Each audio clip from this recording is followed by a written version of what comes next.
Hello and welcome to film crack. No, that's not what the show is at all. Fuck. No. I've already messed up. We've just started. This is Literary as Feck, the show where we talk about books and book related things. And today, as always, we have up there the Welshman. Hello, Clive Davis. All right. I am Captain Deuce Popeye. And we have a special guest curator this week, Gav Crimson. Gav, do you want to introduce yourself there? Hi. This is not Gav's first rodeo. He's been on a couple of the different things we do. And he has brought us a fantastic book. This is a first read for me.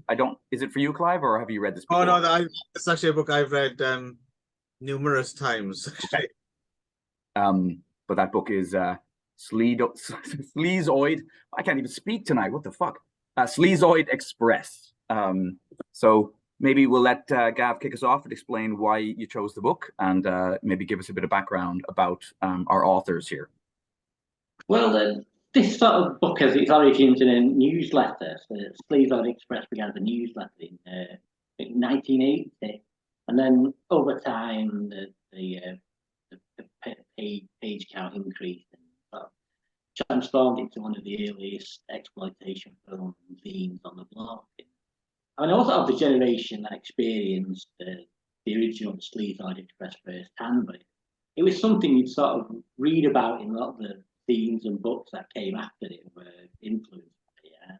I think I remember hearing about it in things like Shock Express and Deep Red, and a book called Killing for Culture, sort of things like that.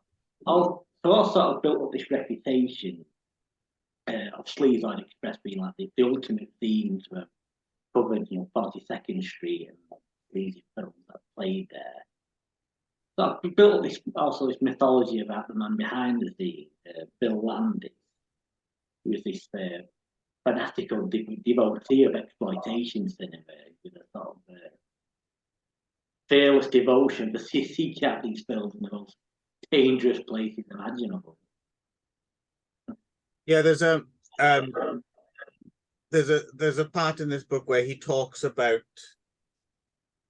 first visiting 42nd Street when he was a child, right, and seeing like a mural for some forgotten sex movie with like an orgy going on, and he just imagined just jumping into it and just disappearing, which at a certain point it was like is exactly what seems to have happened to him. I think Michael J. Weldon, can't remember where I read, but yeah, somewhere Michael J. Weldon was talking about, because he was living in New York City at the time, and he would go along to the Deuce to catch certain films in the grindhouses, and then he'd go home. But Bill Landis just kind of stayed and lived there, right? Like marinated in his own juices, really. Yeah, I did feel like what I should have done just to make this properly authentic was like fill a bowl with my own urine and just let it stay festering and rancid for like about a week, and I just have it here next to me so I get that whiff as we talk about this, because that's one of the things that comes through strongest for me is just the constant reference to just the stink of BO and stale urine that these places were just that was the ambiance. So we should probably clarify exactly what we're talking about. So yeah, so as Gav mentioned, there was this original run which I think was from 1980 to about 1985, right? And like you said, started off as pretty much just a one-page kind of handout, and then expanded over time. And there's a heads up as well, because this is sorry, I'm going to jump about a little bit here on this, but there's a book which I didn't know existed until last night when I was doing last minute research for this, called Landis, the Story of a Real Man on 42nd Street. And lo and behold, there's a very fine review of it by our very own Gav there on Amazon, which you can read. Which I mean, it was a book I would have picked up anyway, but certainly that review I immediately put an order in for it, so it's on the way.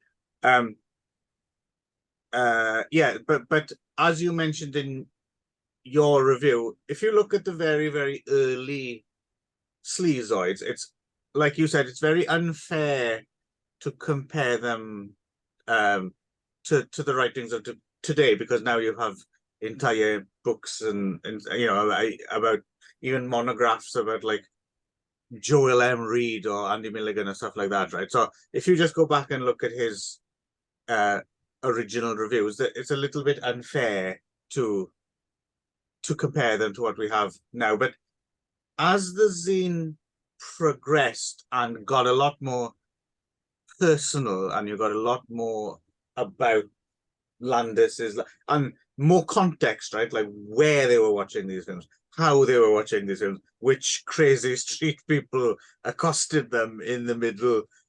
Primarily Bill Landis and Jimmy McDonough, right, who went on to write the Andy Milligan book and the one on Russ Meyer, and who's also a very good writer. But they do definitely get better as they progress. And then, of course, there's the notorious final Sleazoid, the story of Joe Monday, a fake man on 42nd Street, right? And this it's all really about Bill Landis's sort of worsening drug habit and not creating porn as well. Yeah, which is interesting, because when we get to the thing in particular we will be talking about, the two that so Sleazoid went away, and then it came back for a run from 1999 to 2005. Bill Landis with his new partner, Michelle Clifford, right, who also did the Metasex zine, which is also a pretty interesting zine, but very much influenced by Sleazoid Express, right? You can tell. But oh yeah. But in this incarnation, which we'll be concentrating on, I mean, it is a somewhat. I mean, there's no mention of the drug use, right, for a start, and also there's no indication. Because if you only read this, you'd have no idea that Bill Landis ever dipped his toe in as a performer or an actor. Or he went quite how far deep into that mural he went, right? But it's great. I mean, if anyone, I mean, at least read that last, and someone should reprint if they could, just that last Sleazoid, because it's a fine piece of creative writing, and it's all full of, because I checked it, but it's real films, real people alluded to, right? But it's all there is no hot cherries or sloppies, or because I did look up these films because they said must see these. Yeah.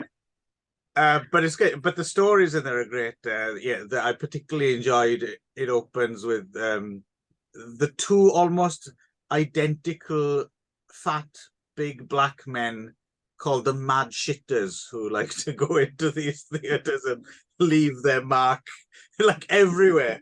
I don't know quite how they did it.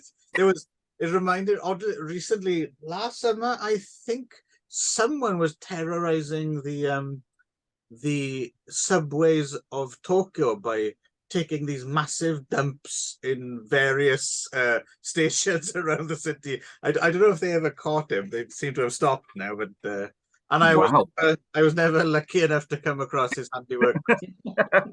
There was somebody must have lived close to me who was doing this amazing thing where they were photographing their genitals and then attaching them like with a piece of cellophane to like coins, and then dropping them into vending machines so that you'd occasionally get like your change and you get this little round picture of this dude's dick.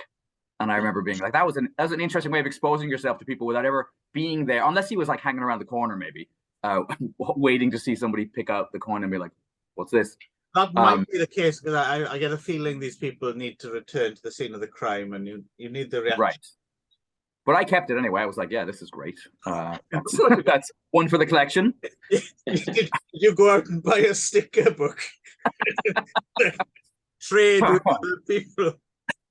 But you know, it's funny. I'll say about I know what you're saying about like, you know, it's funny. Like my bookshelf here is full of things like, you know, an entire book about Last House on the Left, right, and all of the various ripoffs, right, which is it's a fantastic book. Or I have I have the big Cannibal Holocaust book. I've got, you know, so you know, so yeah, there's lots has been written in the last 40, 50 years, you know, about exploitation cinema. But there's something really nice about reading kind of like reports from the front lines. Like there's like I like to go back and read like even the early Joe Bob Briggs stuff, right? Because sometimes these things haven't become like holy yet.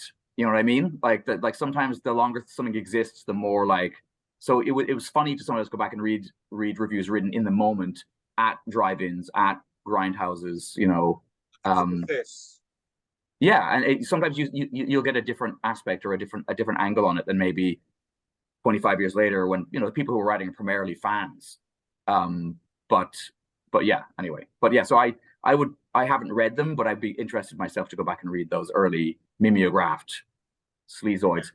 One of the reasons as well, there's something deeply satisfying. One of the reasons I enjoy haunting some of the few surviving pink theatres that are here now as well is just because it's nice to be chipping away at the coalface and writing sometimes for the first time, you know, that anyone's written about these films in English or at least accurately. Let's put yes, Mr. Thomas Weiser. Looking at you, Thomas Weiser. Primarily we are talking about the 2002 book Sleazoid Express, a mind-twisting tour through the grindhouse cinemas of Times Square by Bill Landis and Michelle Clifford, which is it's kind of organized.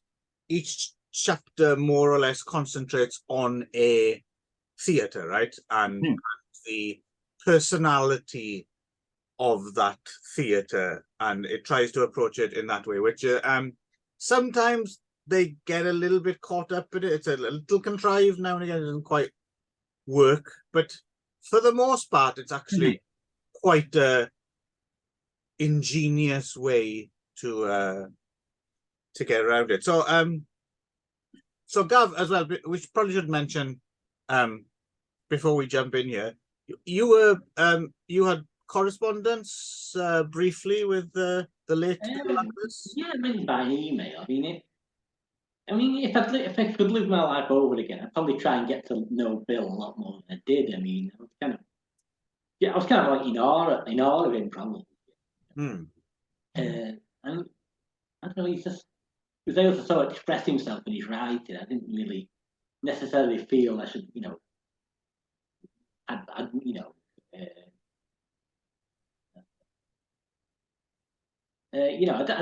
didn't really feel like, you know, I should like bombard him with questions or something. He seemed to get it all down in his writing and that. Right. Yeah. I mean, it is good, especially like a good example would be that final Sleazoid, for example, which I'm not quite sure if that was entirely Landis or a little bit of McDonough and Landis. I don't know, but no, it's good. It is good creative writing, and we'll get into this a little bit. How, I mean, it's that weird mixture you were saying, Nick, as well. It's good to have someone who's there, but I think the thing sometimes that's sacrificed by that kind of red hot realism is occasionally I'll point out some examples I know, but it occasionally spills over into hearsay and urban myth kind of inflation, and like he was quite keen on, I mean, there's a lot of kind of allusions to things, and I think a more balanced view probably wouldn't have he's quick to believe almost everything, right? Well, you know, the story is always better than but I think he probably did genuinely believe it, and also he's entitled to that because he would have experienced a lot of this stuff, and it might have seemed real to him, like just in terms of, you know, if you know the streets and you know what's possible, well, yeah, maybe this might have, you know. I sort of suspect that one of Bill's big writing influences was Kenneth Anger. And I think he's probably approached the book in the sort of 42nd Street version of Hollywood Babylon. You know, Yes, it's a great sort of book to sort of dip your brain into for a few hours, but double check everything before you repeat it. That's actually a very, very good. Yeah, that is exactly. Yeah, Kenneth Anger, a little bit of Hubert Selby Jr.'s Last Exit to Brooklyn. Yeah. Yeah, that kind of thing where it sometimes what's his name as well does it a bit. James Elroy, some of his crime fiction as well, can sometimes go a bit, can get a bit too credulous when it comes to Prince the Legend. Yeah. Of course, Bill did write an unauthorized biography of Kenneth Anger, and that was sort of the first time he ever laid eyes on Bill's writing. I went to New York in about 1997 and sort of picked that up. What a very big Virgin megastore in Times Square at the time. So that was sort of rather appropriate that my first introduction to Bill's writing should be in New York in Times Square. Nice. That's probably So one of the few people who have a copy of that book. Was there any of the Deuce left that late, or was it all? It was pretty much a ghost block at the time. I mean, it was very odd to see a whole street in bustling New York where it was the stalls were like closed up sort of grindhouses and porno theatres. And it was like going around Pompeii. It's sort of like you navigate yourself around these sort of dusty remnants of what had obviously been sort of a hedonistic society. Occasional encrusted body, like. Yeah, it felt like that. Yeah. Wow. It was only a short time later. I mean, I went in 2002, and at that point, just 7 years later, I mean, yeah, Disney. The Disneyfication was fully, yeah.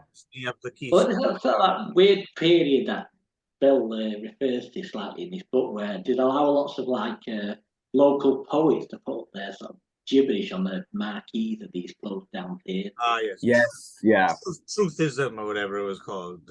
Yeah, so it's like, you'd like stepping into a scene from John Carpenter's They Live, because you'd look up at these marquees and you'd say things like, openness is dangerousness, and do not look up, Americans for disciplined behaviour will protect you. Weird stuff like that. Wow. So I can't say I ever experienced 42nd Street in its heyday, but I was around to take a few photographs of the funeral.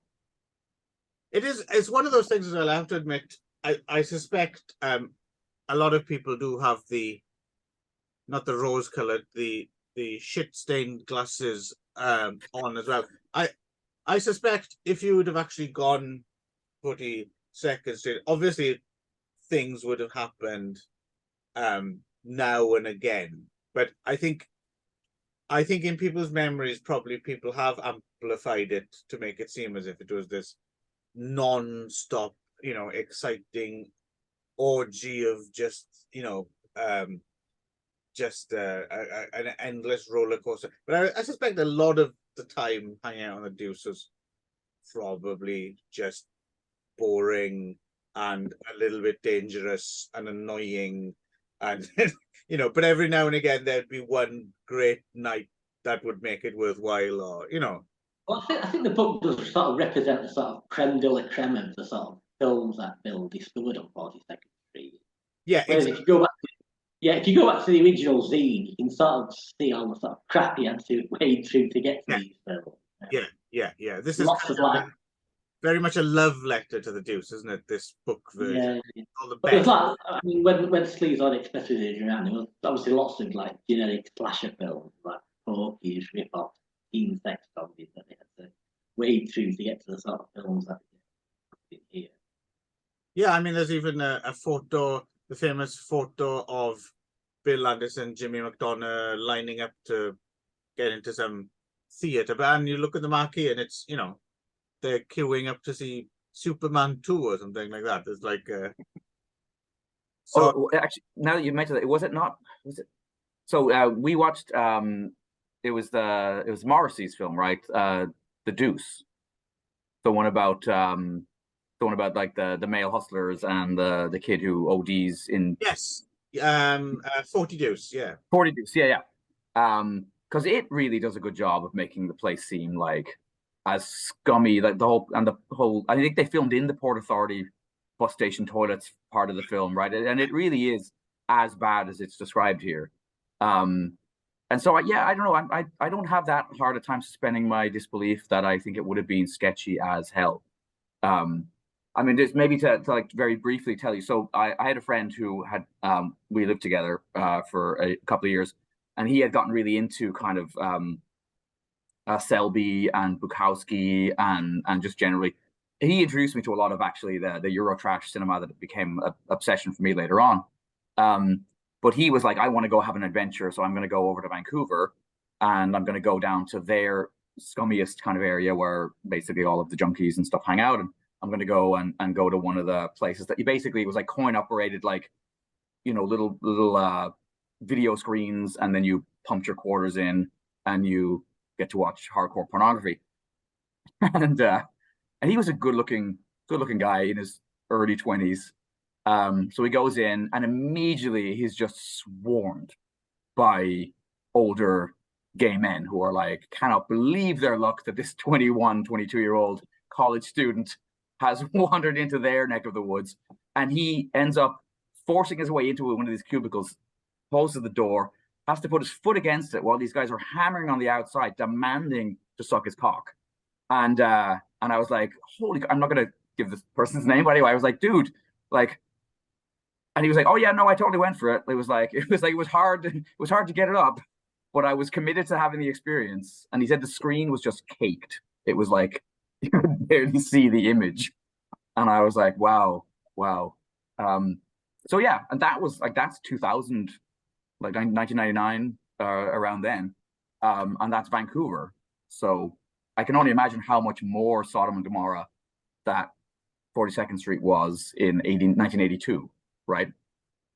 Yeah. No, I mean, yes, I think it's just, yeah, I can just imagine, I can imagine someone else writing a slightly different account if they kept the rose tinted glass, you know, you have a lot more of the sitting around and right them and just, you know, yeah. But yeah, so surprisingly, this surprised me that this has as a kind of opening blurb by Larry McMurtry of Lonesome Dove fame, of that kind of I'd forgotten, because there was a time when I used to reread a lot of the same books again and again and again, and this was one of them. And I don't think I'd ever noticed before. I'd never clocked, oh, Larry McMurtry wrote the introduction to Sleazoid and Express. That was a bit of a surprise. Yes, and we're into so there's an introduction as well from Shel Clifford, and she talks a little bit about, which I would actually like to know a little bit more about. She talks about growing up in Boston's version of 42nd Street, right? The combat zone, which tells you a lot. So I would really like to know, actually, I don't know if that's documented anywhere near as well, as obviously it's a bit smaller than 42nd Street, but I would like to read a good memoir of life in the combat zone, because that sounds like a pretty scummy place as well. And then it's into, well, yeah, almost immediately as well, there's one of these classic kind of throwaway, like I said, those the more tabloid side of Bill Landis, right, where he refers to murderous director Phil Prince, which I know there was a case that yeah, I don't think as far as I know, I don't know if either of you. I don't think Phil Prince was ever actually officially found guilty. And did any? I don't think so. No, I mean, yeah, I think it wasn't.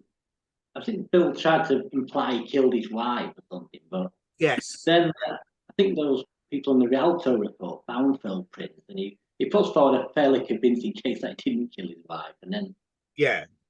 yeah, so Yeah. I read about it somewhere else. I was trying to think where else it comes up. Yeah, I can't recall now, but I have a bit more detail about exactly.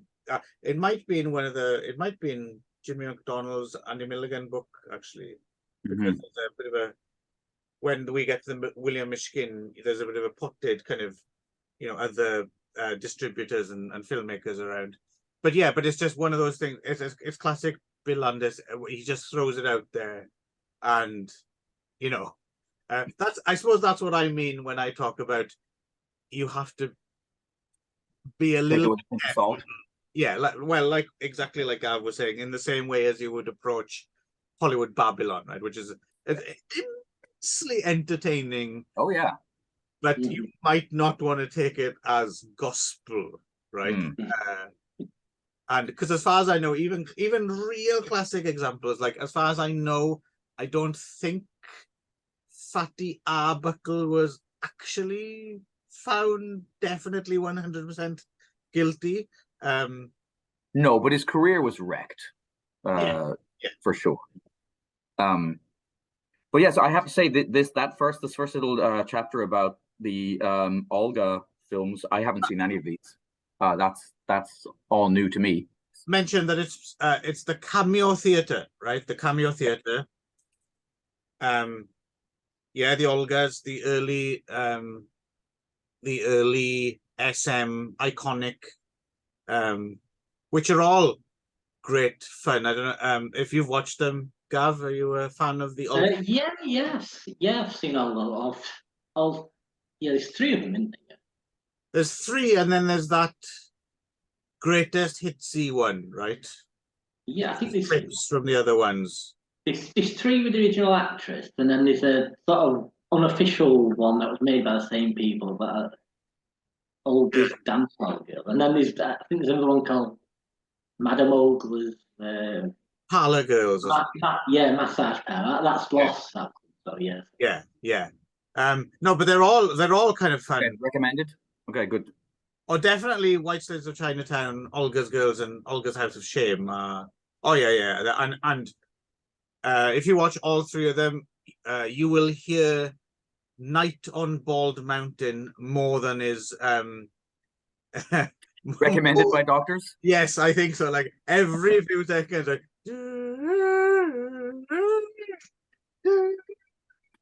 and it's the same crackly vinyl or shellac copy that I guess George Weiss owned. But yeah, Audrey Campbell is fantastic.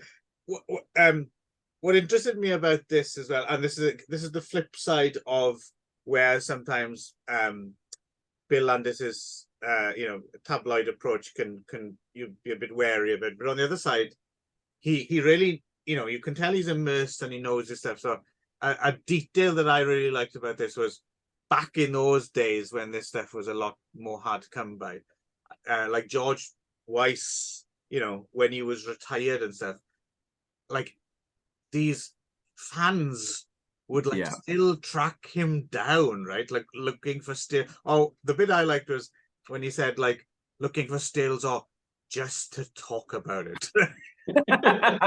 Yeah. The poor guy had to move to Miami apparently to escape. Fans wanting to talk about it. It also is interesting too. He mentions that he appears as a character in Ed Wood, but apparently in another case where he said is a very overblown caricature, that he's much less that's what William Castle sort of cigar smoking sort of overweight B movie sort of thing. I'm a big fan of Ed Wood, but that's the one scene that's always annoyed me because for whatever reason I'd seen a picture of like rail skinny George Weiss, and that sort of like a William Burroughs sort of skinny sort of old man. Yeah, William S. Burroughs would have been perfect casting, actually. Yes. But yeah, instead they get I forget his name now, but yeah, a character actor who always pretty much played that role, right? Kind of cigar chomping, kind of fat guy. Yeah. So yeah, so from the cameo, we move over to the Globe, right? Mm. And I like again, I don't know. At a certain point, I can't imagine. I mean, these films were running or more or less 24 hours, 7 days a week, right? So, and with, I can't imagine they actually managed to retain this kind of strong kind of personal identity all the time, right? They must have just mixed and matched all sorts of things, really. But it's still, I appreciate the approach to give each theater kind of A niche. Yeah. yeah, but it's the Globe, and it's the good old Finlays, Finland's. right? And again, I have to say that I feel like I probably know Roberta's later work a lot better than I know the stuff she did with her husband. So again, I was really interested to read this because it pointed me in the direction of a few things, particularly any of these things where Mike plays Richard Jennings. Oh, those Yeah. are great. Yeah. The Flesh trilogy. Yeah, I haven't seen any of them. I forced Ron to watch The Ultimate Degenerate over at the Magic Morning Wood. How did our other Canadian friend? He loved it, of course. Okay. Yeah. But The Ultimate Degenerate's a fun one as well as the official Flesh trilogy, and of course that I think that's where, if you remember, Something Weird Video would often end with they'd have like this strobe lit kind of shot of people dancing, and there was this song, you got the right kind of loving, you got the right, is this ringing a bell? Oh yeah. Which would just loop, right? Which is just fantastic piece of music. I love this, but I don't know if it's ever actually been identified, but I think it's from one of the Flesh films. Okay. Got it from. But that's a great record. I don't know if I don't even know, is that like, that's potentially Northern Soul, right? That could have played in Wigan Casino or something. But I don't know if anyone's ever identified. It was a fucking great record. Yeah. Anyway, the other fact about the Globe I quite liked was apparently porn star Mark Stevens would hang out in the gents of this particular establishment. Yeah, how wonderful to run into one of the film stars in the men's room. The sort of Flesh films, they were still in circulation when Bill wrote his book in 2002. I mean, I think Something Weird had them out on tape and yeah, even DVD, but they seem to have began to sort of fall between the cracks now. I mean, they're not on Blu-ray or streaming. So it's the same with the older films. You know, they sort of, and I think that but whereas this book is vital, he's talking about films that people aren't really writing about much these days. Yeah. It might be a generational thing. Like, so, for instance, I guess sometimes something becomes so I reckon a lot of those people who now run companies like Vinegar Syndrome and stuff like that, they probably saw a lot of that stuff when it was first reintroduced, and it became so like overplayed, and like they were such cult things for a while, and now they're off looking for even deeper. So I'm imagining it'll probably come around again. There'll be like another generation who didn't see that stuff, and they'll be like, oh, why is this not on Blu-ray? Or yeah, when Criterion does its 42nd Street run, that's that wouldn't surprise me. Yeah. I mean, as I said, it's probably everything gets class. Because the Olga films are actually a perfect example, right? Because they must have just seemed like the sleaziest fucking things on earth when But now you can really appreciate them. You know, they look like the way they're shot. They're like a film noir or something. They're like this chiaroscuro, however you say that word. Yeah. You know, so yeah, I can totally see a Criterion Olga box set. That would not surprise me in the least. One of my favorite photographs in the book comes from the Findlay section. This one here. Lusting hours. Yeah, just because I wouldn't have guessed that was a man. Right. He's a good looking lady. Wearing a crash helmet. It looks like it. But yeah, that's one of the Amaro brothers, right? Yeah, well, they're interesting as well. So they get tied up early on with, I think the childhood friends of Michael Finlay, right? And later went on. I mean, again, there's a lot of their stuff I've not seen, which I would like to, because they did a lot of gay hardcore as well, right? Which is stuff I'm interested to see selectively. I think the Flash film, they seem very much Michael Finley's baby. You know, if you look at some of the stuff that Roberta did later, it's very different. And the Amaro Brothers stuff, it's very different in personality. Yeah, it's true. And also what I like about Michael Finlay stuff as well is his enthusiasm is like the voiceovers he does, and sometimes you hear them on trailers and things as well, right? And they're full of real purple prose, and you can tell he's really, really into it. Right? Also interesting about him was before he died, he developed this 3D camera processing. Oh yeah. And I went to Taiwan, and so he must, I don't know if he was, I'm assuming at a certain point he must have been on set, or so yeah, the Dynasty, Revenge of the Shogun Women, and the early Jackie Chan film, Magnificent Bodyguards. Michael Finlay, I wonder if Michael Finlay and Jackie Chan ever shook hands, you know. You kind of wonder where his career would have gone had he lived, you know. Yeah. I mean, I'm a big fan of Dynasty, for example, and I've never had a chance to see it projected 3D, but I've heard it's a lot of fun. Yeah, so we move on, I guess, to Andy. Rick. Yes, which probably has my favorite, you know. And again, Clive many years ago lent me, you know, what's the name of the book? What's the Andy Milligan book called again? The Ghastly One. The Ghastly One, yeah. Which is a tremendous read, and also, I think I read it back to back with Nightmare of Ecstasy. So they're both books that are fun and games until they're not, and then they're really depressing. Yeah, and that one has an astonishingly hard ending.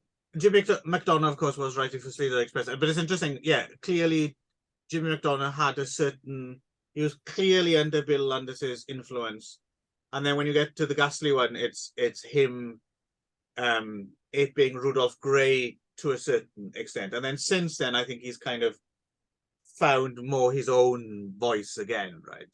Well, the Ghastly One's dedicated to Bill. That's sort of the Landis arrivederci. Yeah, right. That is a great book as well, I think. Oh yeah. I mean, that's a must read for anyone who has any interest in cinema. Yeah. But my favorite line in this entire book is when Andy is talking about Hal Borsky, you know, the actor who tended to play his hunchbacks and, you know, mentally deficient characters. Hal was such a delight to set on fire. Which speaks volumes about Andy and his relationships to everyone, I think. Just a relentless bully. But I also like, so my favorite of all of his films is Fleshpot. I think that's a magnificent film. I haven't seen Vapors, and I feel like it's the one I need to see, because I feel like it's probably the sister or brother film to Fleshpot. But yeah, I think Fleshpot is like such a shame. A lot of these sexploitation films are lost because, you know, judging by Fleshpot, they seem to be much superior to the horror stuff. Yeah. I mean, it's a truly great piece of cinema. we know him, unfortunately, mostly from his later slightly. I mean, they have character, but his horror films are they are a chore, right? I think when Michael Weldon did write, if you're an Andy Milligan fan, there's no hope for you. There's a certain amount of truth based on what was available. It's interesting as well. There is that slight. It's quite because I've always been. I don't know. It speaks to my personality slightly more rational. I've always been team Mike Weldon and Psychotronic more than. But it's interesting that I think Jimmy McDonough especially takes a slightly sniffy attitude. Like I don't think he understood why Michael J. Weldon wasn't down in the trenches with them and shooting up and but as fun as this stuff is, I think Michael Weldon's the man you go to for more measured, proper film criticism. But yeah, nice turns of phrase. One like a good example of Bill Landis's like prose when it pops, right? Is he refers to bloodthirsty butchers, Jack in the Box gore scenes, and that's exactly what they are. That's perfect. Jack in the Box gore scenes. That is exactly what they are. Also, he really doesn't like Jonas Mekas, does he? there's quite a few swipes at Jonas Mekas throughout this book. I think he thought of him as like the prissy version of Kenneth Anger or something, right? Like, yes, and of course, there's a lot about the notorious William Mishkin, right? The guy who distributed a lot of his stuff and produced it actually to a certain extent, I think. But there's a lot about that. The son as well, Lou Mishkin. Yes. Yeah. So when Bill interviewed Andy Milligan for Fangoria, I think Lou Mishkin tried to sue the magazine just for some of the comments that Andy had made about him. Right. Yeah, so I think Milligan has said that the proceeds from the horror films he made for William Mishkin put the idiot's son through law school. So. That's right. Lou didn't like that. Well, it's funny that you mentioned in your review of the Landis book as well that Bill Martin of Fangoria seems to have taken umbrage with Bill Landis at a certain point, to the extent of like caricaturing him in Geek Maggot Bingo. Geek Maggot Bingo. He even says it at the end of the film. The end credits show Bill Landis impersonation by Bob Martin. Yeah, I mean, apparently Bob Martin tried to destroy Bill's career. He stopped him from writing Fangoria and may have tried to like persuade other magazines not to accept him as a writer. There was definitely bad blood there. Well, the thing is, I think the thing that we overlook a little bit, and it's totally missing from the book, is the smack habit, right? So I mean, that's the thing with know, what's that? Never trust a junkie, right? It doesn't matter who. So I do wonder at certain points which stories we haven't heard about Bill Landis. Again, this could be just straight up fucking someone over just to get a hit, right? No matter how much of a nice guy he is, the drug's never a nice guy, right? Doesn't matter who's taking it. Even Jesus would have stolen your car stereo to pay for his smack habit, right?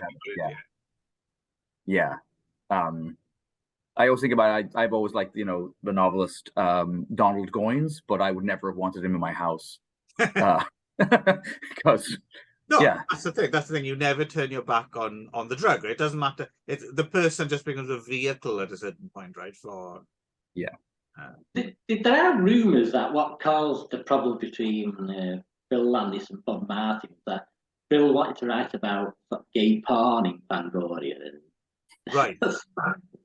May have been a bit ahead of his time in that respect. Slightly outside the purview of a horror magazine. Well, I mean, they did have a lot of wrestling in the early issues. So okay. Sweaty men grappling with each other. But the other thing as well I was struck by, so I don't know how much of a crossover there is between Bill Landis and Joe Monday, his kind of alter ego kind of stunt cock. But has anyone ever identified Bill Landis in any porn films? Like, oh, there he is. Has anyone ever spotted him, or has there filmography or what he may or may not have been involved in? Or was he taking someone else's experiences? Oh no, he's definitely in him. He was his porn name was Bobby Spector. His porn acting name. Oh, okay. Bobby Spector, that's a good one. Mhm. Spector is a tribute to Phil Spector, apparently. Yes, Phil's brother. Bobby. So you can find what he may have been in then. Oh yeah. All right, because What- I never. Oh, okay. Sort of tail end of sort of shot on film sort of porn in New York. He was in a few of them. Oh, okay, that's interesting. I'm gonna have to check it because the other one as well that came up as well is still kind of quite hard to find is those loops that Joe D'Alessandro was in as well, right? Like they're still not listed on his IMDb page, right? But, I'm not surprised. well, no, but nowadays a lot of stuff that was previously secret. I mean, like for instance, if you look up Lloyd Kaufman, for example, a few years ago they wouldn't have had his adult or William Lustig, they wouldn't have had listed his adult film, but now it seems like yeah, Right. Yes. Yeah. I don't think Lloyd Kaufman refers in his autobiography. He just doesn't mention the hardcore stuff at all. No, No. but it is at least listed on the IMDb. There's like more or less complete filmographies for them on there now, right? But then there's sort of, I think Bill had a falling out with Trauma. He sort of alludes to in the book, and then sort of wrote an article about Trauma in a film comment magazine. yes, Which goes out of his way to mention the fact that they had a beginning hardcore pornography. Like that. yeah, I think he was probably one of the first people who kind of outed.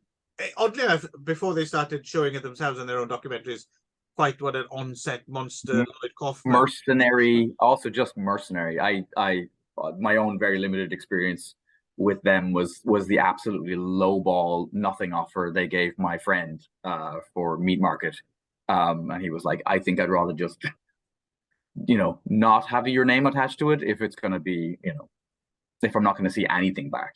And that was basically it. Was I think the Sleazoid book, I'm sure this is the first time I ever saw Wes Craven connected to directing a hardcore porn. Yes. The Fireworks book. Yeah.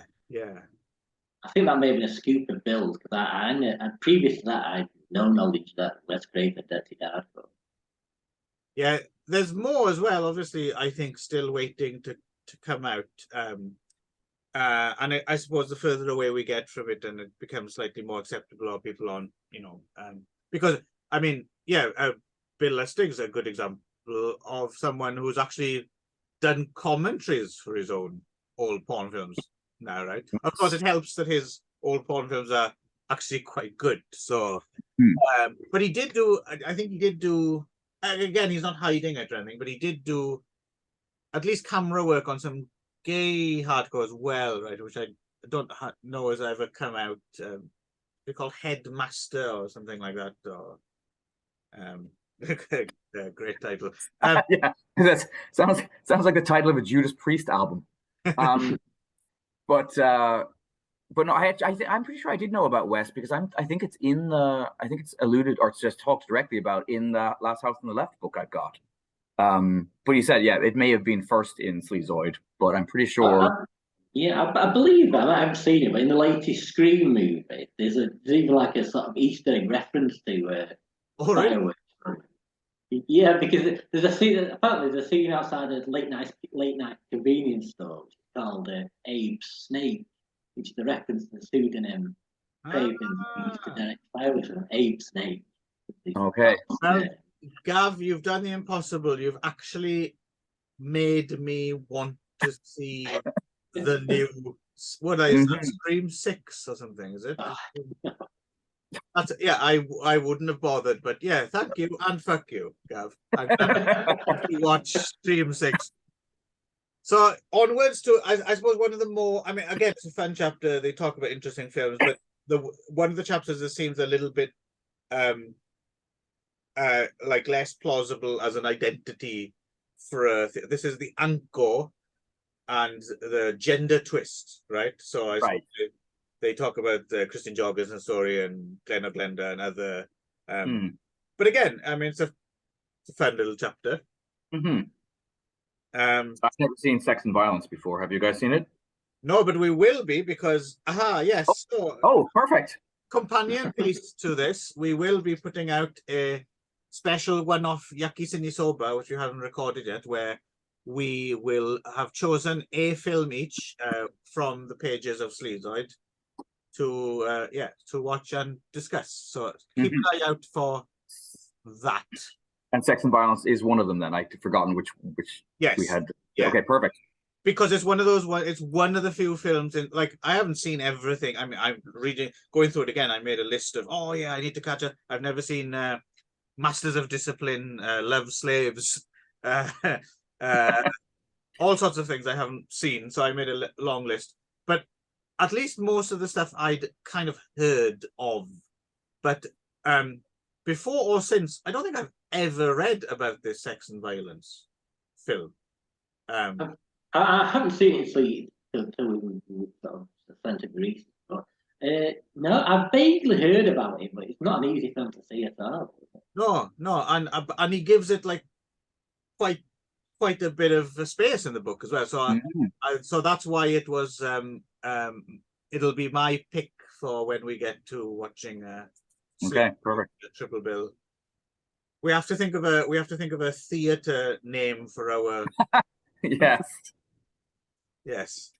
The Crimson.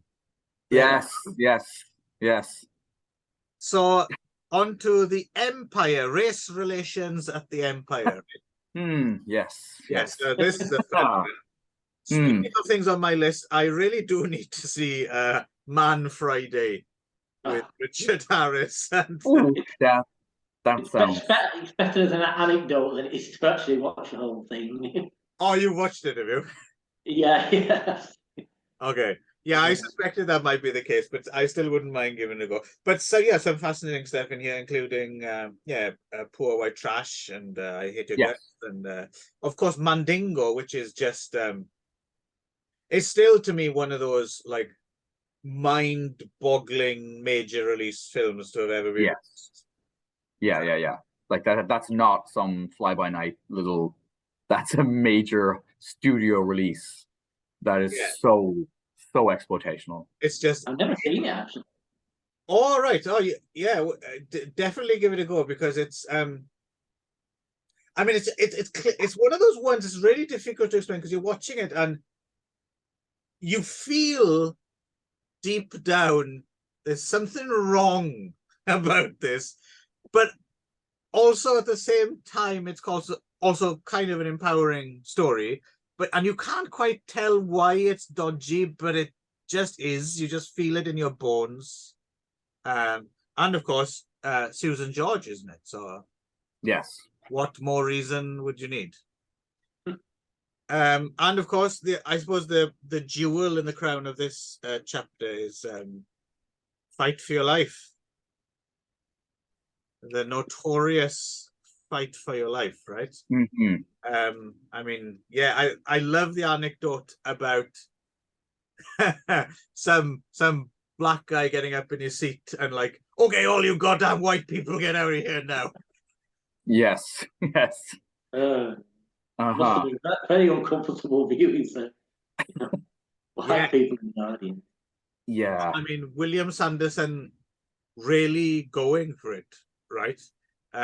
I can't remember if it's in this book or if it's somewhere else. There's that quite interesting anecdote though, where someone was explaining like on the set was actually, when you're in character, that's cool. If you call me any of these names when you're not in character, you're in cool. But that's definitely another must. Because I think it's interesting. Looking at this book as a whole, it's a really good example for anyone. It's fun read for for old degenerated people like us. But Mhm.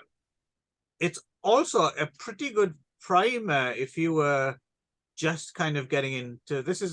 Is a kind of history of exploitation film. Yeah, it's a pretty good one-stop shop, for sure. I think it's a very good, yeah, it's a very good gloss on a lot of the various genres and subgenres of trash. Yeah, and like I've never seen Drum, which is interesting because Drum is the sort of semi-sequel to Mandingo, but it stars Warren Oates, yeah, who I yeah. really like. And so I'm like, should I get? And it also has Pam Grier and Yaphet Kotto in it as well. So I probably do need to see it. Yes, Yeah, I've seen Drum. For some reason, Drum's readily available in the UK, but Mandingo seems to be the more obscure one. I think if memory serves, Drum is slightly less problematic maybe than Mandingo. If I remember, it's been a while since I because I think Drum even had like in the US at least was like a PG or something when it came out. But it's still it's quite an interesting film.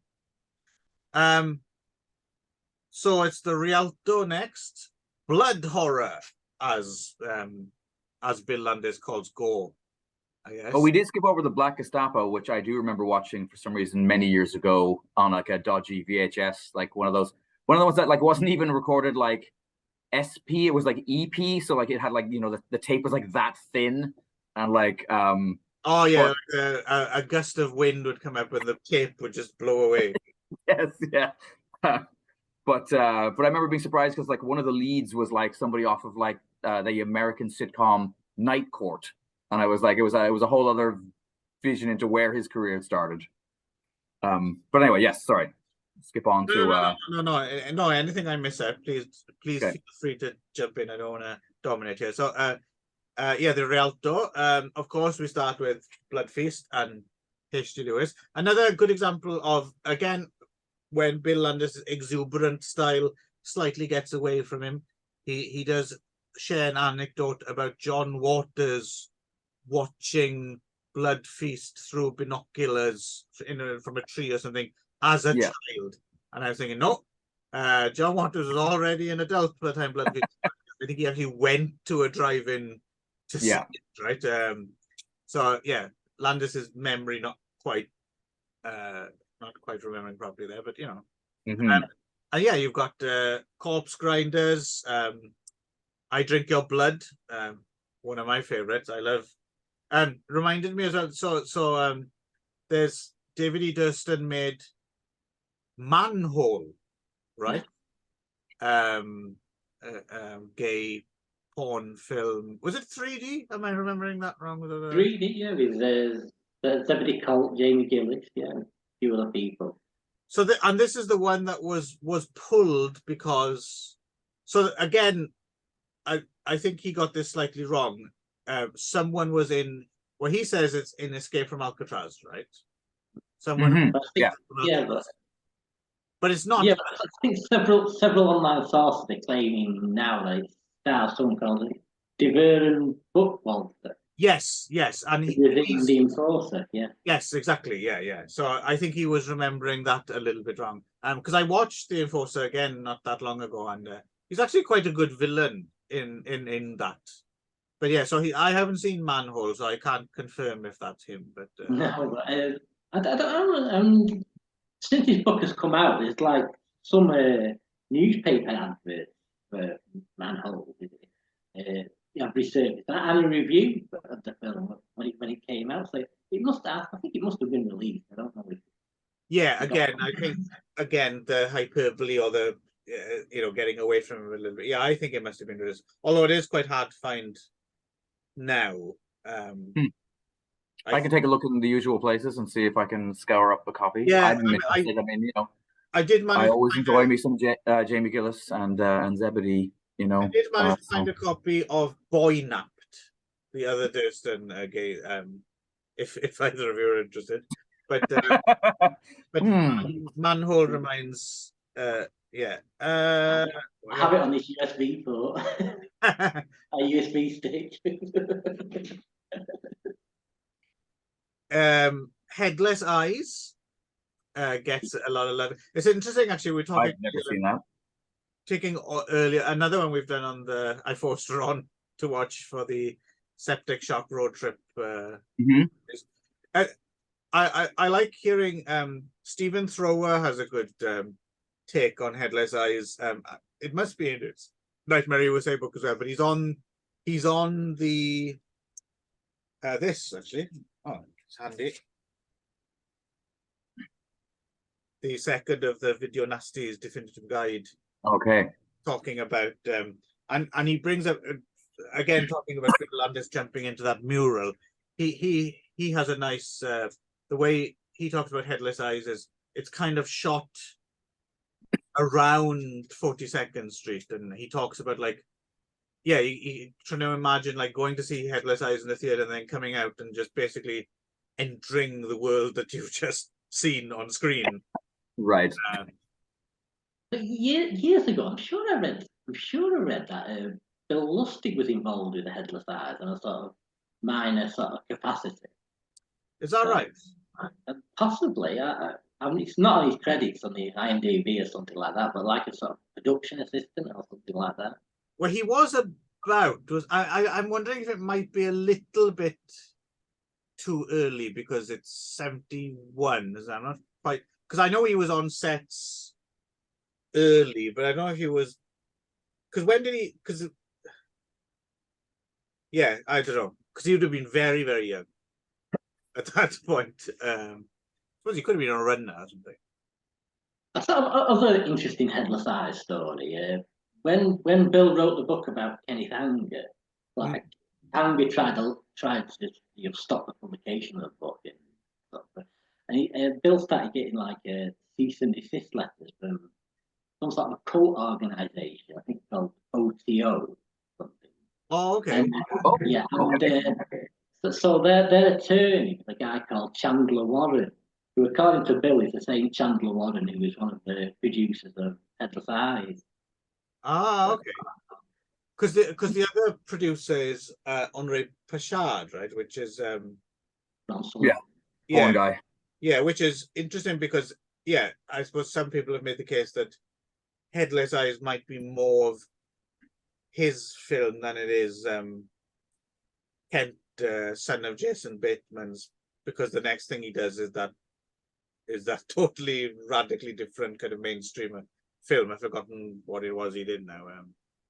William Shatner. Land or Legend of and of course the other one, the lead as well, Bo Rudin, is that his name? Or Burden, the guy who plays he's later. No, is it later? Yeah, it must be later then. He popped up as the he's the pilot, Blue Max like pilot, who is Flying Ace, World War I Flying Ace, who Robert Redford's character has a kind of ongoing feud with in The Great Waldo Pepper. So, he did lots of mainstream TV, I believe. I think I've seen him pop in Wonder Woman and Manimal and things like that. Yes. It'd be great if he was associating his Headless Eyes to see him pop up in those things. Great if he was playing the same character, turning up in Wonder Woman with the eye patch and my eye. Yeah, that's a fantastic out of control. You can tell that film was just improvised pretty much all the way, right? I mean, it's a bit of a chore to sit through at times, but it's still a very interesting something a bit proto-driller killer about it, I think. We other favorites that he talks about, The Love Butcher, right, which is another interesting one. We're about to get kicked off, I think, before we because I think we need to take a breath before we jump into Jacopetti. Oh yes. Yes. Yeah, I didn't realize quite. I mean, I think I knew vaguely what a scumbag he was, but I didn't realize quite what a scumbag he was until I read this.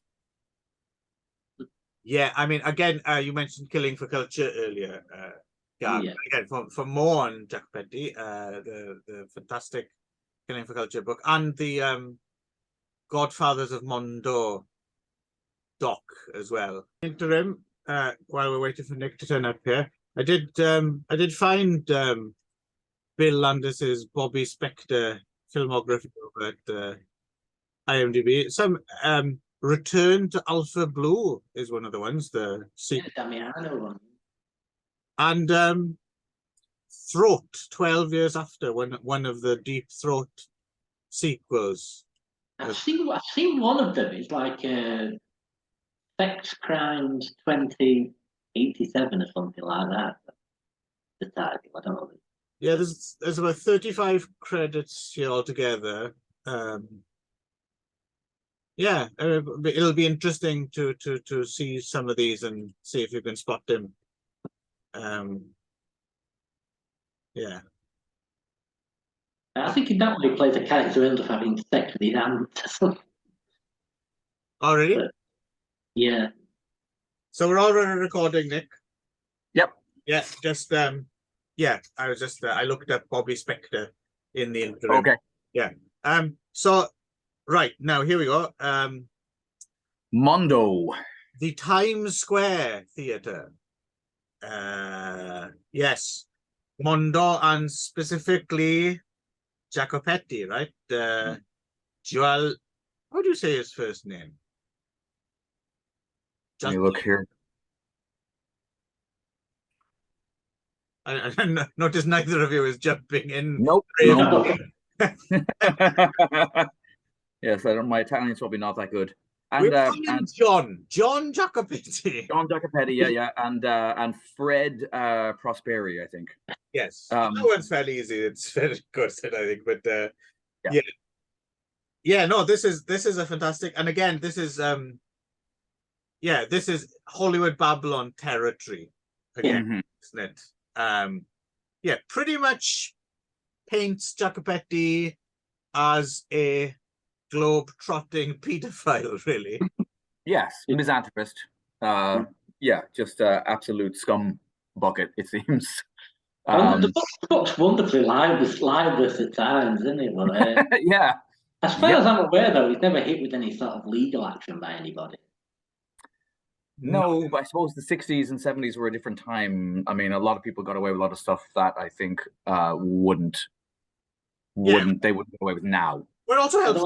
I think there's dead. Yeah, I think there's a couple of people who were sort of not too pleased with the way they were portrayed in his book. I remember hearing that Roger Watkins, the guy who made Last House on Dead End Street, sort of offends the suggestion in the book that he filmed like mental patients. Mental patients, yeah, that was dark.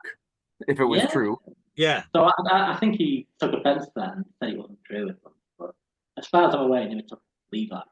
But again, Roger Watkins strikes me as a man who isn't necessarily a reliable narrator. What I know of.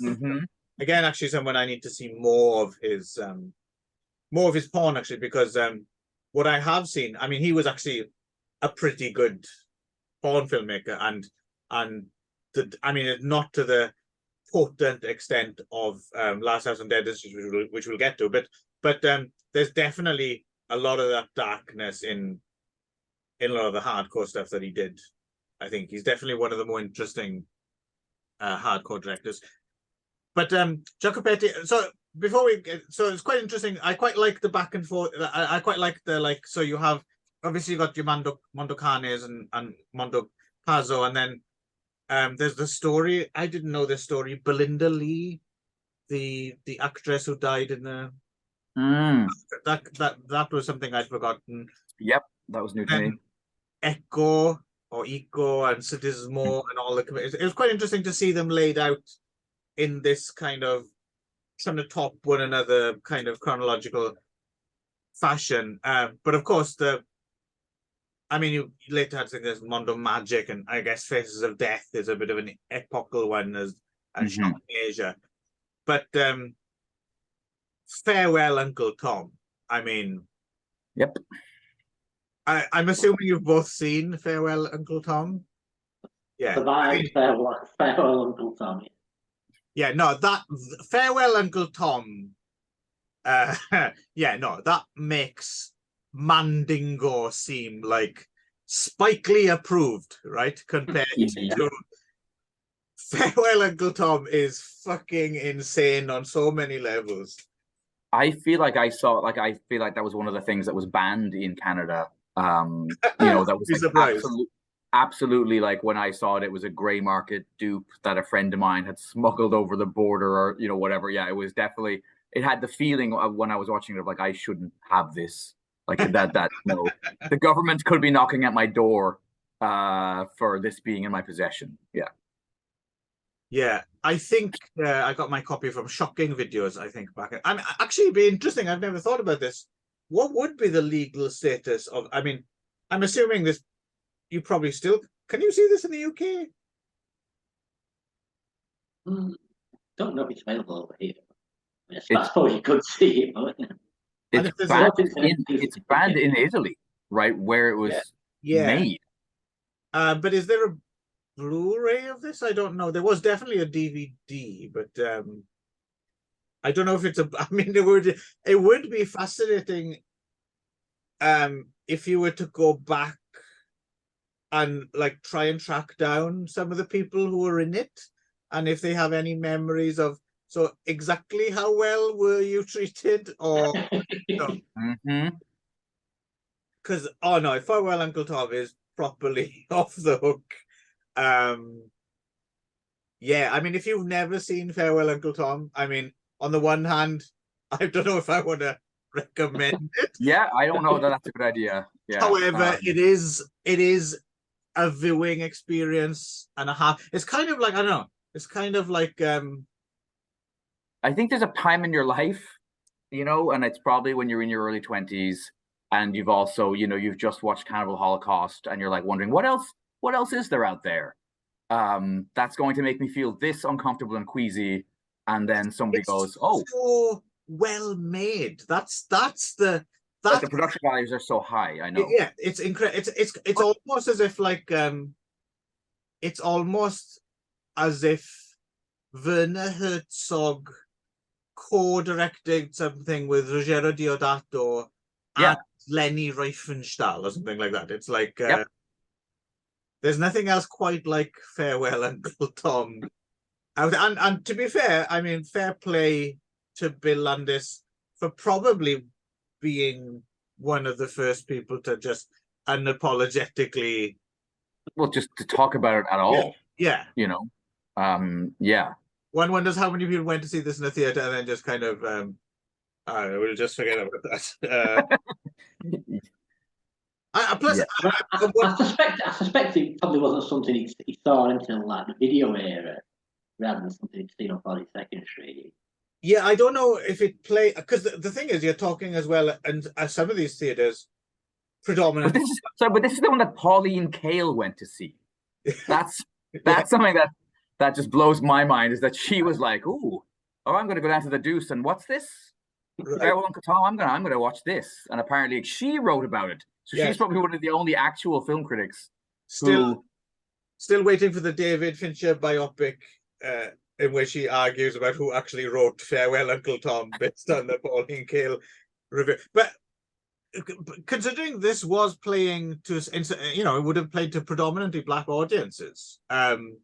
You do have to wonder how this went down in a theater, or how the theater didn't get burned down, or no, it's an act of incitement and God knows what hate and all kinds of stuff. It's just but you're right, it's beautiful. That's what's crazy. Like cinematically speaking, it's amazing. It's an amazing looking film, and that's so. Normally when you have something this trashy, you don't expect it to look that high gloss and high. And that makes it worse in a way. Yeah, somehow. Yeah.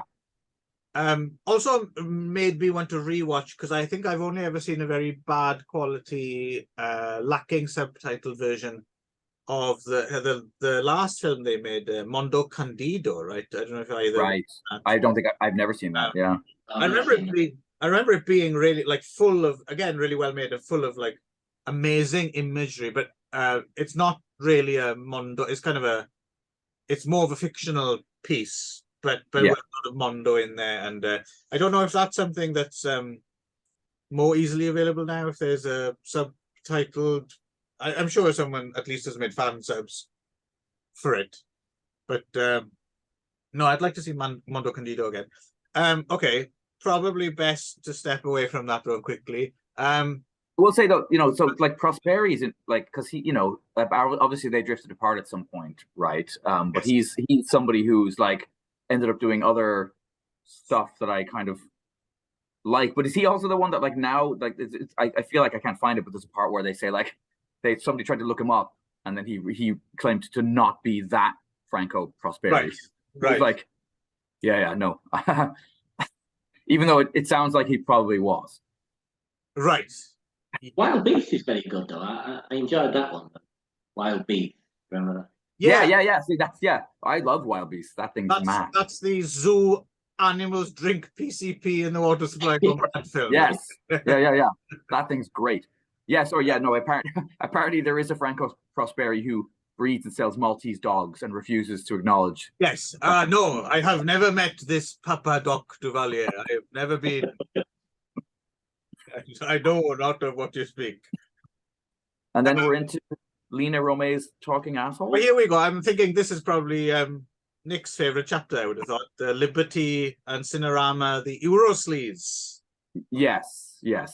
And it's interesting to think. I mean, this is what I like about this book as well. Is it's very specific angle. So to your point as well, before Gav, you were saying like, well, now there's like at least two books. There's a Stephen Thrower 2-volume, and the other book on Jess Franco. There's a book on Jean Roland. There's on each different countries or whatever. But it's kind of interesting to see them all chucked together as just foreign, like not yes.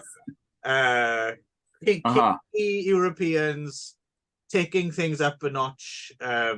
It's fascinating to view it through that lens, I think. Mm. And it seems like zoning on. Yeah, it seems like zoning on like Franco films that made a particular impact on like 42nd Street, which seems to mainly have been Succubus, 99 Women, Bad Wild Dolls, and the Elsa film. So like 4 films that really made much of an impact there, considering how many films Jess Franco made. Mm. Yeah, well, Stephen Thrower as well. In like that, this one out and showing, and the first of these as well makes a good point that, for instance, in the UK, we almost got like the shittest Jess Franco films on video, right? Like not the ones that would hook you into becoming a fan. And it's true, it took me the longest time, and with the help of Stephen Thrower, God bless him, to kind of take you by the hand a little bit. And now I do kind of, as assuming we might all have, do have been bitten somewhat by the Franco bug. Once you, it's that thing. He makes a good point with Jess Franco. It's like, well, you either watch it all or none of it. It's like it's no real cherry picking. I mean, there are better films, but it's just you just have to. It's all immerse yourself. The puzzle, isn't it? Yeah. But he also mentions, other than the Franco, you got Slaves in Cages, Vampires, Labette, which is a fascinating film. I saw Labette on the big screen in Vancouver. Actually, it's funny. So when you mentioned Jean Roland, I always can't help but see in my mind. So he came. I met him. My friend Sam McKinley handed him a huge, oversized VHS box of Zombie Lake, which he refused to sign. And I think finally we talked him into signing it as J.A. Laser. He did sign it as J.A. Laser.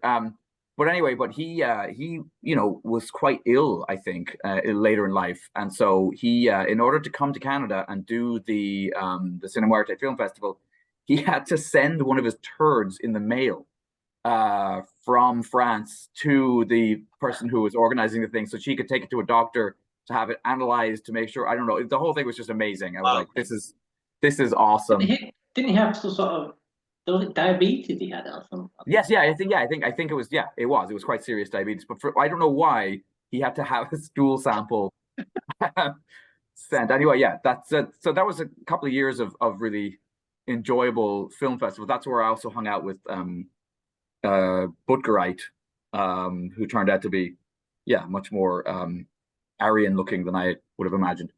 But have you met him as well? Clive, you've met your. I met George McCrett a few years ago, yeah, here in Tokyo, because we have a mutual friend, and yeah, it's yeah, I just He looks like a tennis player or something like that. He's not. I assumed he would be some sort of little homunculus, Peter Lorre type, and he's not at all. he's been here a few times because it turns out he's like the world's biggest Godzilla fan. Yes, so him and my friend about it, and yeah. So yeah, so actually Sam McKinley, who I just mentioned a second ago, yeah, he's also a massive fan of Godzilla, and so yeah, they talked it up all night at the bar, exchanging Godzilla anecdotes and showing their toys. Him and another German friend, they were over. This is a few years ago now, and we met at this. Actually, there's a. Do you remember there was a couple of Japanese cyberpunk movies from the 90s, 964 Pinocchio and Rubber's Lover? I don't know if you remember those. I think I saw those. No, okay. Well, the guy who directed them, who was an assistant director on Tetsuo as well, okay. Shozin Fukui, he now runs a little bar, which my friend frequents. I've been there a few times. He's a nice guy. And yeah, we met there. And it was funny, him and this other German guy, Butgerite, this guy, like they'd come all the way for, I think it was something like the 55th or 60th. No, hang on. When's Godzilla? 54, right? So, yeah, it must have been 60th or 65th anniversary or something. And for them, it was a huge deal, right? But the thing is, they had to go to some department store in Tokyo, like in the basement, like had one brief pop-up shop that sold these like exclusive miniatures. And for them it was mind-boggling because they were, yes, we must go, it is the 60th anniversary, oh my gosh. And no one gave a shit, right? Like they were in the middle of this mall and no one in Japan knew this was happening, right? Like it was only these couple of German weirdos who ultra fans. Yeah. Nice. But anyway, so I saw the Beast on the big screen. And sitting next to me was a friend of mine's younger sister. And she was deeply moved by the film. Oh yeah? I had trouble like not looking over every now and again where her hands were. And yeah, I was like, wow, okay, awesome. Okay. And then by the end of the film, you were dead. Yes, I was. But yeah, that's quite a film to see on the big screen. How do you say his last name anyway? Boracek? Boracek, yeah, Valery Boracek, right? Yeah. No, his films that I really like because I know another guest you had at Cinema Udo Kier, right? The Blood of Dr. Jekyll, right? That's another great Boracek film. Maybe my favorite of the ones I've seen.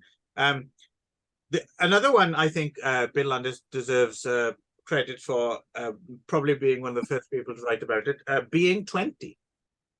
Yes, or also known as 2B20. It's funny. I have seen two different cuts of that film. Yes, and he mentions, but it's interesting. I've seen a different one again. So I've seen the I don't know what Fernando de Leo's chosen version is, but I've seen a cut that ends with the brutal murder of the two young ladies that we followed. I've also seen one that begins with that scene, basically. Oh, okay. And then it's them having an adventure after that. Like they've had this really rough experience, and then they go off. Yeah. I think they cut it right. Like it's not quite to the end. Yeah, it's not. Yeah, they're not murdered. Then they end up back on the side, and it's just like another. Oh, that was another adventure we had. Like, yeah, and they're very different films as a result of. Yeah. Well, I think they were probably trying to market it to make it because they have a couple of incredibly good-looking leads in that film, so. I figured they thought they'd try and make it a bit more enjoyable for men who went to ogle at them more than they did to see a tree stump rammed up someone's snatch. Yes, I really like Fernando de Leo. He's one of my very favorite directors, even though I know he's not necessarily great. But what's the crazy Richard Speck thing he made as well? Slaughter Hotel or whatever it is with Kinski. Oh, yeah. Yeah. twitching all over the place. And then the last 10 minutes of that film is crazy. And then all of his crime films, I love Milan Caliber 9. I love the Boss. With anything that has a wooden faced Henry Silva in it is mana for me. So anyway, yeah, he's somebody I have a lot of time for.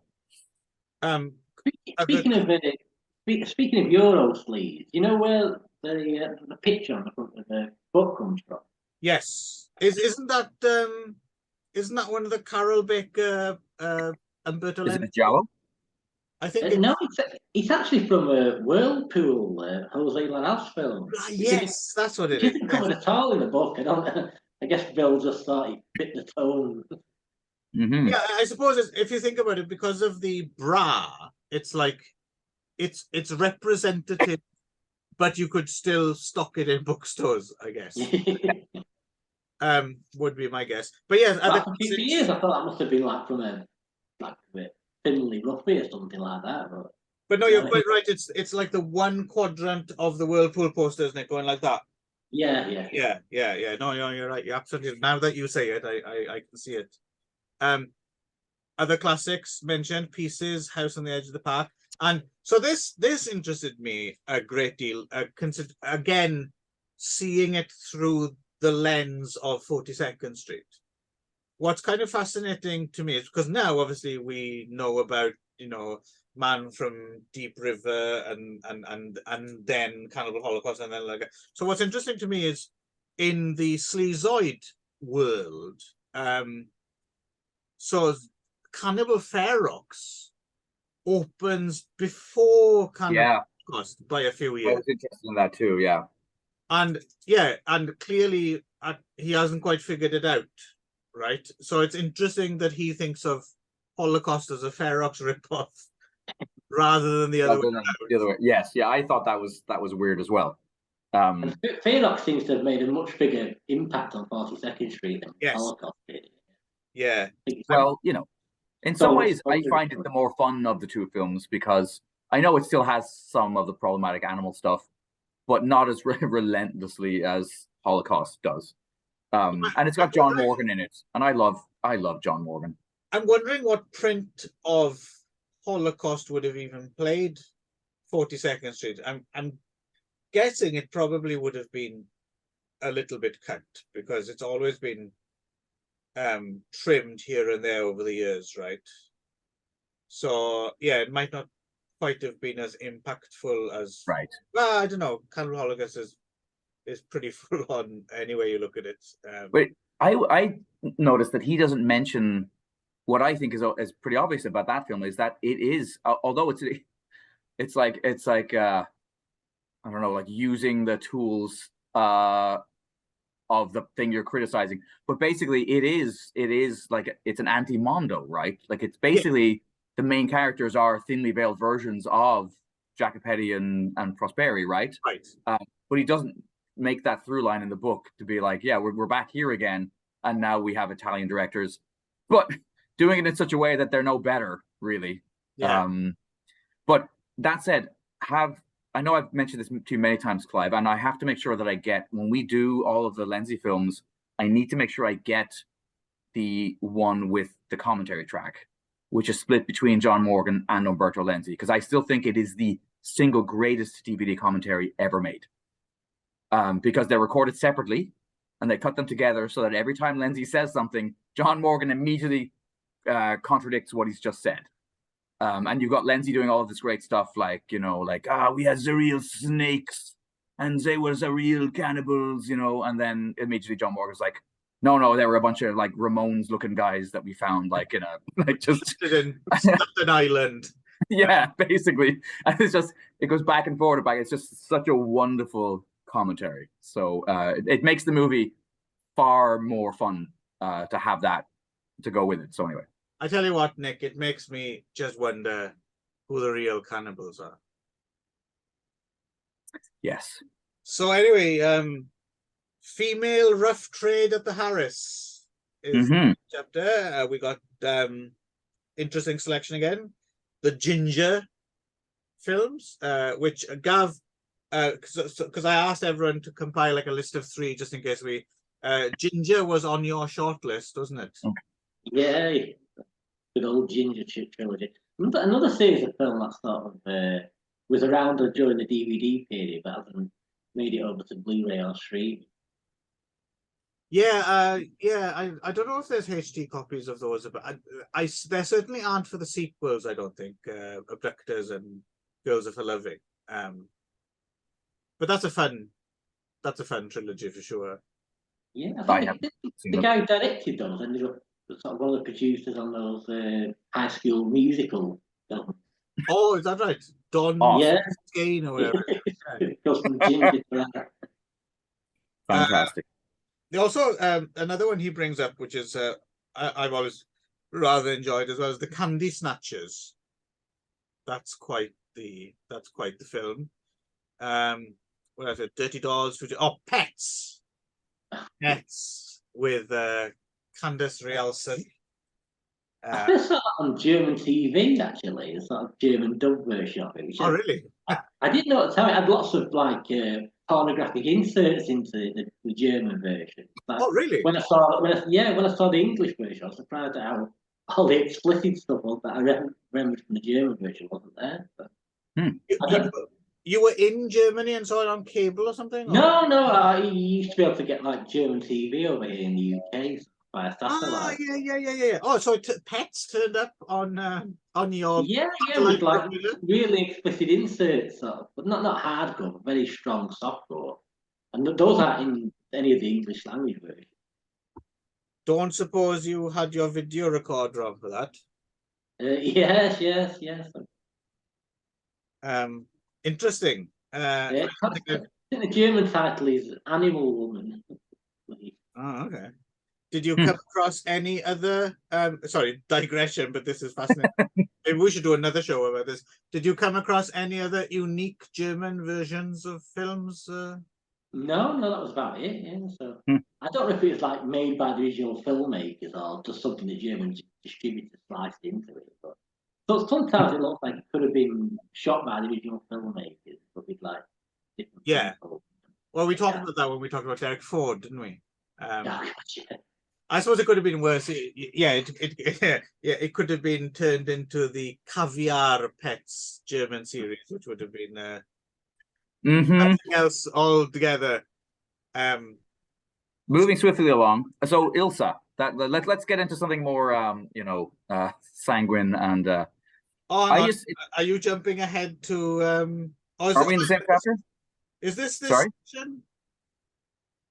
Sorry? I think so. I think had her own like oh, maybe you're right. Okay, yeah, sorry, I skipped over it. The Apollo and Ilsa. Yeah, it's all about Ilsa. Yes. The Apollo. Yeah. Right, that's all it is. Yeah. It just fascinates me that, like, I mean, so is it Drew Friedman? Friedman, right?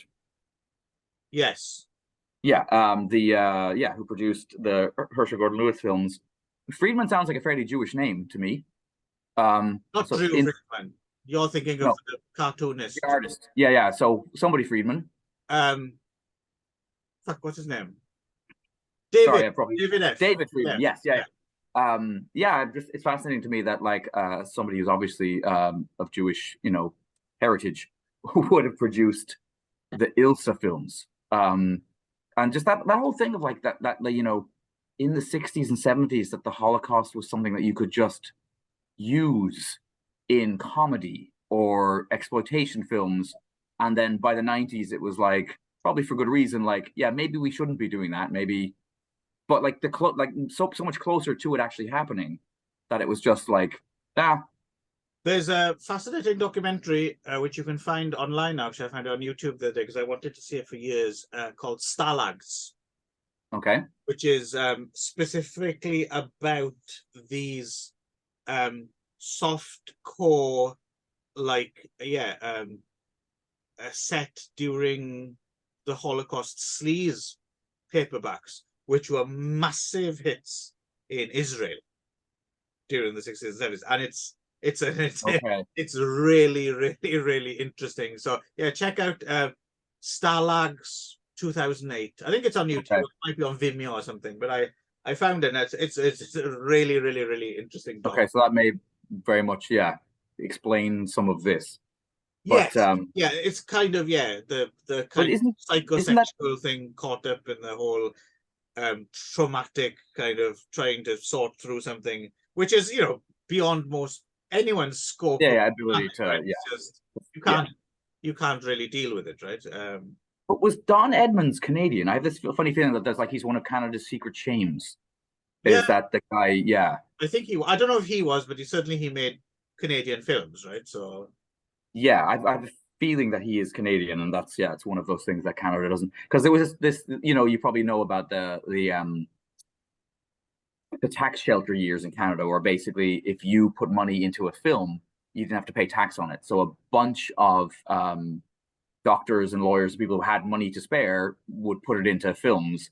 And the idea was the Canadian government was like, we're going to get all of these great art films, and we're going to, we'll be like getting Oscars, and it ended up being stuff like Ilsa and Porky's, and and the Cronenberg was probably the only actual success story from the tax shelter years. The rest of it was like just trash. but even then, I mean, Cronenberg has taken a good few decades to gain respectability in the eyes of a lot of people, right? For at the time when Shivers and Rabid came out, they probably thought, oh, more of this fucking crap. Yes.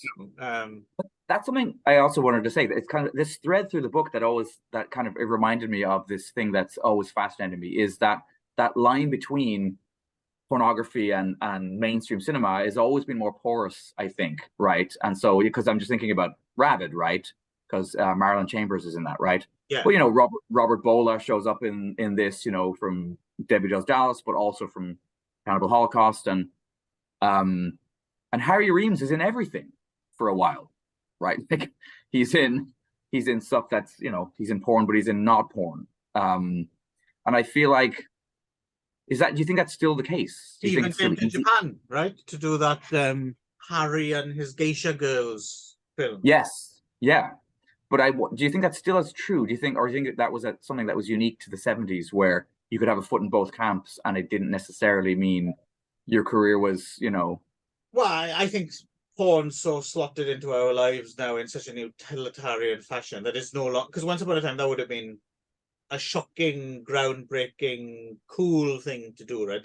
I mean, I remember, especially the 70s into the early 80s, there was all sorts of talks about making, like, I think, wasn't some of Brian De Palma's films were originally going to be hardcore films, like but as was Last House on the Left, which they do mention in this. I always forget that was intended which as a very roughy. Yeah, that would have been a great hardcore film. Yes. Yeah, it would have even been better when they kept cutting away to the comedy police played by Kreese from fucking Karate Kid. That would be so disconcerting, because it's already pretty upsetting in the regular version. Anyway, the New Amsterdam presents Celebrity Crime, which again is a bit of a shoehorned chapter, but again, right. There's fun things in here. That Sweet Savior, Love Thrill Murders, the Manson documentary, which is a pretty fascinating Abduction, and Patty, the two Patty Hearsts. I didn't realize there was a hardcore Patty Hearst film. That was news to me. Well, that's Patty. I think that's one that exists in at least like 3 or 4 bit, and it's the one that's most hard to find now as well, I think. I've never seen that one. Guyana, of course, and Amin, Rise Fall. Again, Orientally. How do you even say that? Orientalia? Orientalia, maybe. Yeah. Comes to the another example like the Rusleys one of just chucking a whole bunch of yes Asian stuff under one. And not just that, but also films of the caliber of Harry Kiri alongside, and Yojimbo just crammed alongside Street Fighter, which I mean, I love them all, and I love them all equally, but they're not necessarily the same type of film. Fascinating to think that. Sorry, Clive, have you seen Nanami? Because I have not. No. Okay, I have not seen Nanami, and after reading this, I would very much like to see. Inferno of Love. I have a copy. I can share it with you. Yeah. Okay. But fascinating as well to think that nickel bags of weed became known as Chiba. Yes. Yeah, and then which made me laugh because there is that really ridiculous Sonny Chiba movie all about weed smuggling. I can't remember what it's called, but Oh, it's the like Assassin Marijuana Syndicate. yes, where he's wearing a big floppy, Yeah. hat. Again, a lot of stuff in here. I'm for me, the one I'm most pleased he nails is Blind Rage, the Filipino movie about blind bank robbers, which is a great film, and he nails it as well. He like in terms of, I think he mentioned something along the lines of the perfect film to chill out of an afternoon with a spliff. Yeah. And I think he's right. Blind Rage is exactly that. It's got that Philippine groove of like, okay, let's just chill out, let's duck out from the heat, let's avoid the pickpockets, and let's just get a bag of chiba and Yeah. chill I out also like with Leo Fong in the and what's his name turns up at the end, right? Fred Williamson. Yes. right. To a fight near the International House of Pancakes. I always remember for some reason is the location of the fight. The IHOP. But I also like the idea that that people would go to see a Filipino movie to feel warm in the winter as well, because at least you could just bask in the idea of a place that's not freezing cold. Speaking of freezing cold, and we're getting towards the end here, and there's Michelle has this Lost in the Rock Sea chapter, right, where she talks about it towards the last. But this iteration of the Deuce fascinates me as well, is at that, like, more or less all the theatres had shut down for theatrical, and then they went into this weird period where they chopped the theatres up into little video rooms. Yeah. And they just showed it amazes me that a lot of them must have been bootlegs or something, because I don't think a lot of this stuff saw VHS. I mean, some stuff did, but a lot of this stuff would have been even rare. So I'm not even sure where they got these VHS copies of some of these films from. But that's also a fascinating, just to think, in a big cavernous theater, there's something dodgy going on over there. It's one thing, but imagine trapped in this like really small space with the aircon blasting, wet boxed. Yeah, and showing like horrendous things, but on a smaller screen, but still like bouncing off the ricocheting off in this little. That sounds kind of horrible compared to. That sounds worse to me. That sounds like a real assault that you wouldn't be able to escape. You'd have to be a real film fanatic to have sat through those last few. Yeah. They like describes how you'd have to check the plastic seats, to make sure they weren't coated with slime or, God knows what. Yeah. So I'm glad someone documented that specific, because I don't think I've read too much about that elsewhere. And I like that, like she was able to use the staff washroom. She didn't have to actually use the right. The public ones. Okay, so lads, summation, anything to add? What do we want people to take away about this Sleazoid Express book? Well, I think I agree with what you said. I think that this is, if you're new to the whole world of sleazy, trashy cinema, this is an excellent primer. I think this is a great place to start. But that said, if you have an entire library full of books devoted to even, full books on sections of this, or even a page of this is still a really nice thing to come back to and to read and to be reminded of, like, oh yeah, because there's definitely avenues that I haven't gone down in this book. And then it reminded me of things that, oh yeah, I haven't watched that film in many, many years, but worthwhile maybe going back and checking it out again. So I enjoyed the book immensely. I won't say thoroughly, but I will say immensely. You're not allowed to say that. Yeah, it does belong. I think it's one of those ones that belongs. It's a bit of a cornerstone of your exploitation.